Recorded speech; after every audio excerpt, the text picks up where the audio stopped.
Haleluya kanisa. Amina. Namshukuru Mungu kwa ajili ya nafasi hii. Namshukuru Mungu kwa ajili ya siku hii ya leo. Najua kwamba Mungu ndiye aliyekuwa ameiandaa kwamba atakuwa mahali hapa. Bwana asifiwe sana. Nampenda Yesu sana. Nampenda Yesu sana kwa sababu yeye ndo kanifanya niwe hivi. Bwana Yesu asifiwe sana. Haleluya. Basi hebu tuangalie katika kitabu cha Mathayo sura ya 10. Lakini naomba tuandike maneno kabla hatujasoma hicho kitabu cha Mathayo. Somo linahusu kukata tamaa. Andika kukata tamaa. Andika kukata tamaa. Baada ya kuandika somo hilo kukata tamaa, andika hivi: silaha mojawapo ambayo shetani ameitumia kuwazuia watu wa Mungu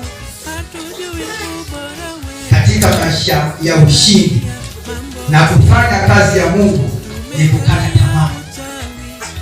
Silaha mojawapo ambayo shetani ameitumia kuwazuia watu wa Mungu katika maisha ya ushindi na kufanya kazi ya Mungu ni kukata tamaa.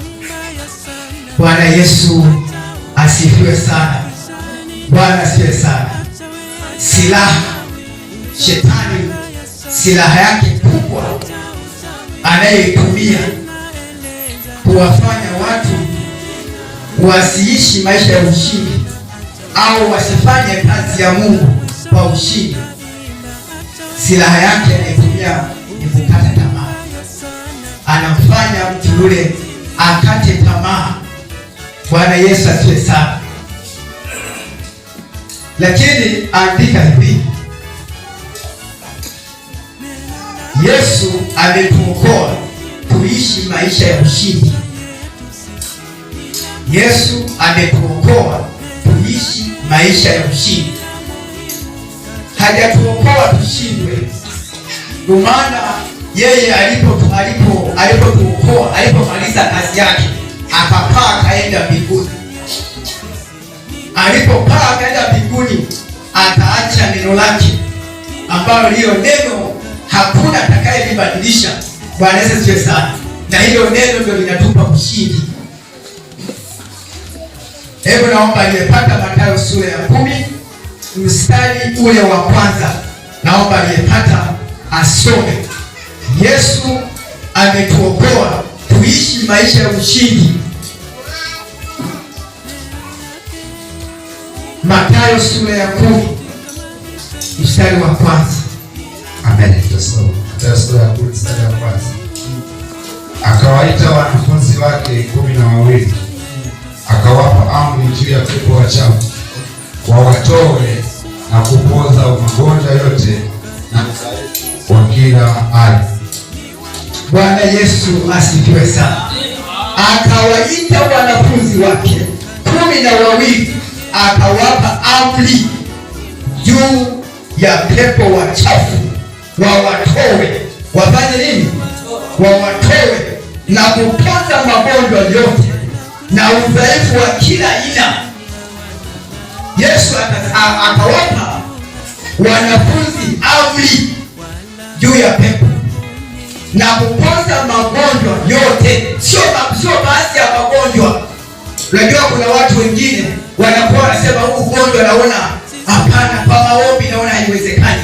Yesu amesema tupoze wagonjwa wote na madhaifu ya kila aina. Bwana sana. Haleluya. Kwa hiyo Yesu alipotuokoa, yeye, Bwana sana, Yesu ametuokoa tuishi maisha ya ushindi. Ndio maana anasema tutoe pepo, wale pepo ambao wanasumbua kwenye ulimwengu huu, sisi tuna amri juu ya pepo hao. Bwana asifiwe sana. Haleluya. Na magonjwa yanayosumbua kwenye dunia hii, sisi tuna amri juu ya magonjwa hayo. Bwana Yesu asifiwe sana. Na madhaifu yote sisi tumekabidhiwa tuyatoe. Bwana Yesu asifiwe sana. Kwa hiyo tumeokolewa tuishi maisha ya ushindi, sio maisha kukata tamaa. Kukata tamaa ni silaha ya shetani, anamshambulia mtu akate tamaa. Hebu ongeza kitabu cha Luka sura ya 9. Luka 9 mstari ule wa kwanza.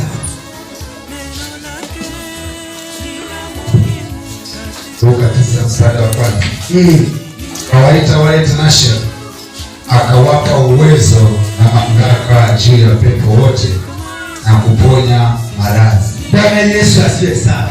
Akawaita wale tenashia, akawapa uwezo na mamlaka juu ya pepo wote na kuponya maradhi. Akawapa uwezo na mamlaka. Bwana Yesu asifiwe sana.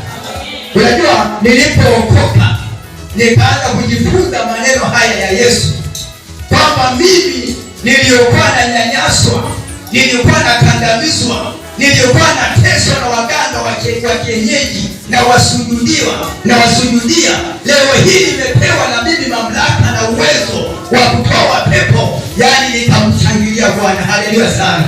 Bwana asifiwe sana. Bwana Yesu asifiwe sana. Leo mimi natoa nini? Natoa pepo. Hakuna pepo wa kukataa kutoka, maana nimepewa uwezo na mamlaka juu ya pepo. Bwana asifiwe sana. Haleluya.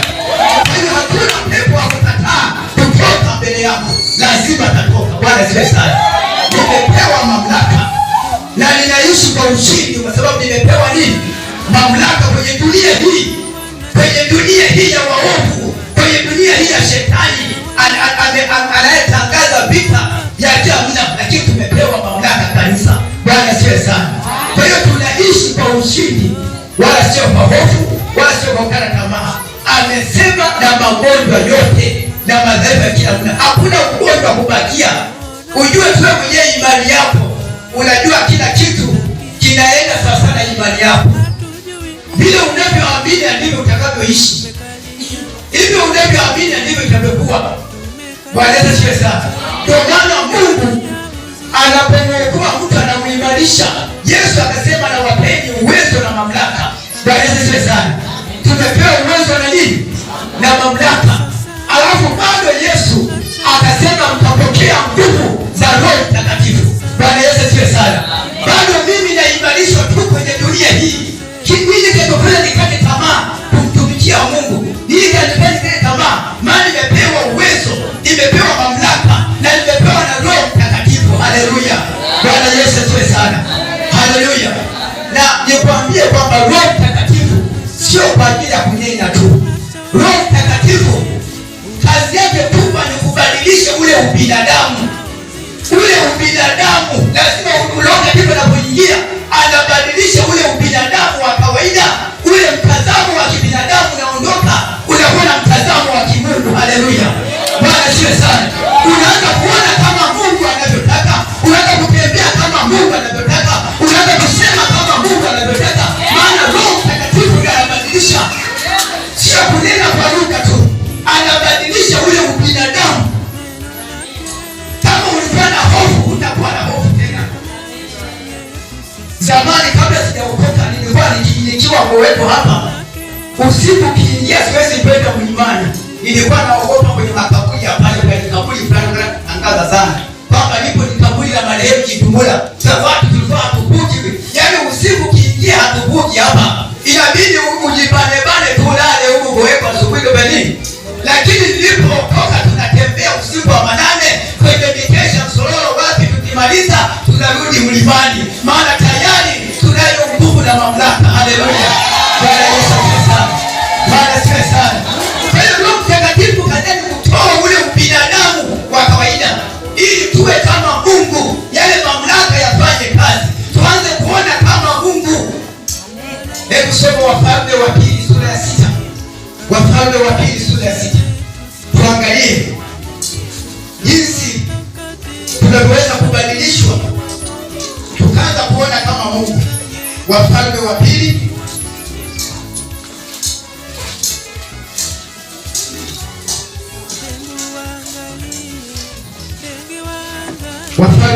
sura ya 6. Naomba mtu mmoja aliyepata anzia mstari wa 15 atusomee hapo mstari michache kidogo. Amen. Wafalme wa Pili sura ya 15. Hata asubuhi na mapema mtumishi wake yule mtu wa Mungu alipoondoka na kwenda nje, kumbe pana jeshi la watu na farasi na magari wameuzingira mji ule. Mtumishi wake akamwambia, ole wetu bwana wangu, tufanyeje? Akamjibu, usiogope, maana walio pamoja nasi ni wengi kuliko wale walio pamoja nao. 17. Elisha akaomba akasema, ee Bwana, nakusihi ufungue macho yake apate kuona. Bwana akamfungua macho yule mtumishi, naye akaona, na tazama, kile kilimo kilikuwa kimejaa farasi na magari ya moto yaliyomzunguka Elisha pande zote. Bwana Yesu asifiwe sana. Haleluya. Unaona jinsi mtu aliye katika hali ya maisha ya kawaida ya ubinadamu, yeye anaona maadui kwamba ni wengi, hatuwezi kusalimika, lakini yule mtu ambaye maisha yameshausuluhisha ule utu wa kawaida, yaani amejaa nguvu ya Mungu, anaona kama vile Mungu anavyoona. Bwana sana.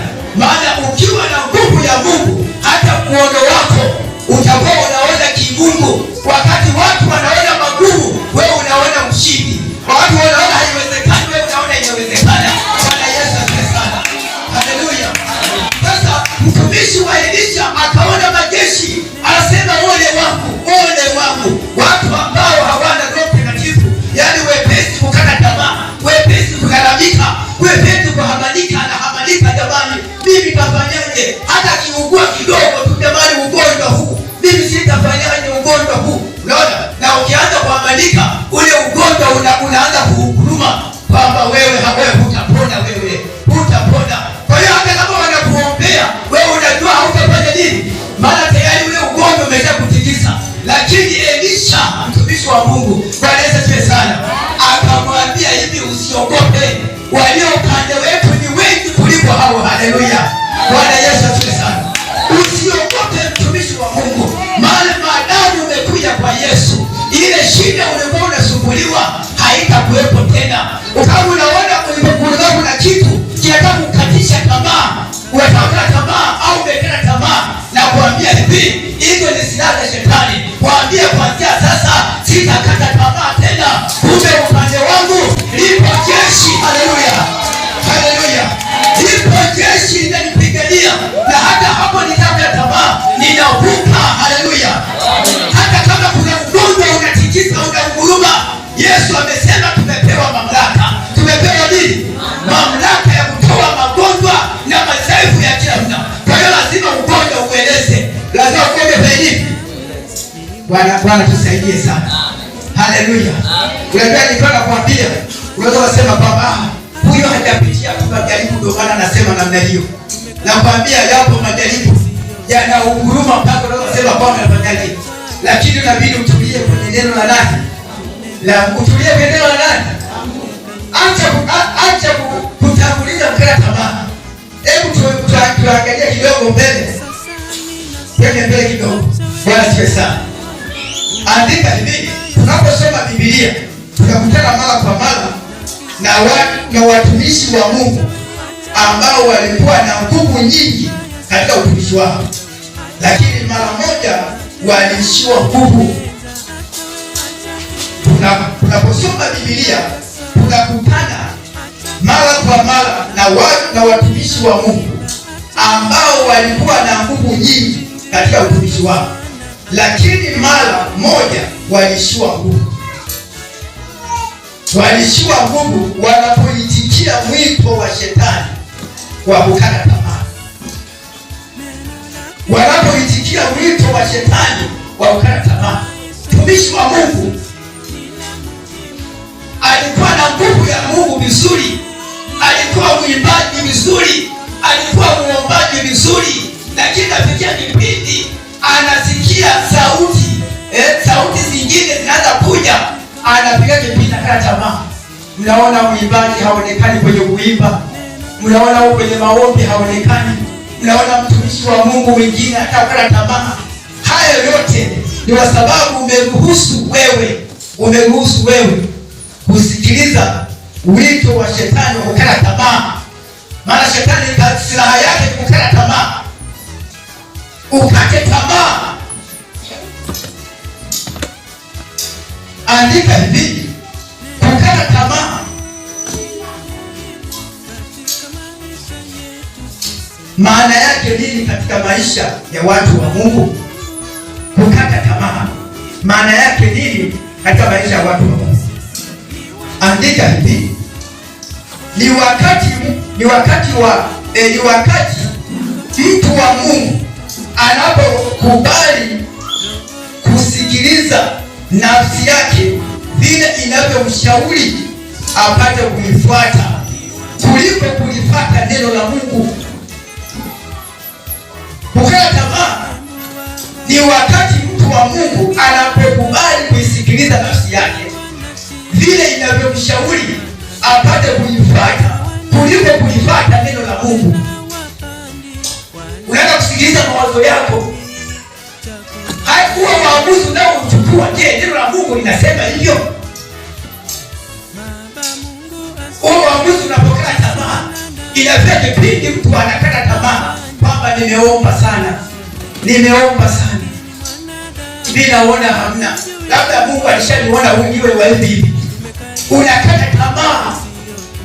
Ulikuwa mtafutaji, ukasema mimi tena tukifanya naona sifanikiwi, naona Mungu aniweka tena maisha ya hivi tu. Unakata tamaa. Sasa neno la Mungu linasema hivyo. Mwanzo 16. Naomba nipate Mwanzo 16 mstari wa 1 hadi wa 6.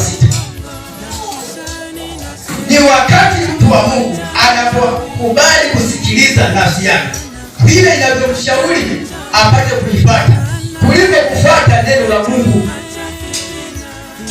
Mwanzo 16 mstari wa 1 hadi wa 6 aliyepata somo. Amen. Tasoma.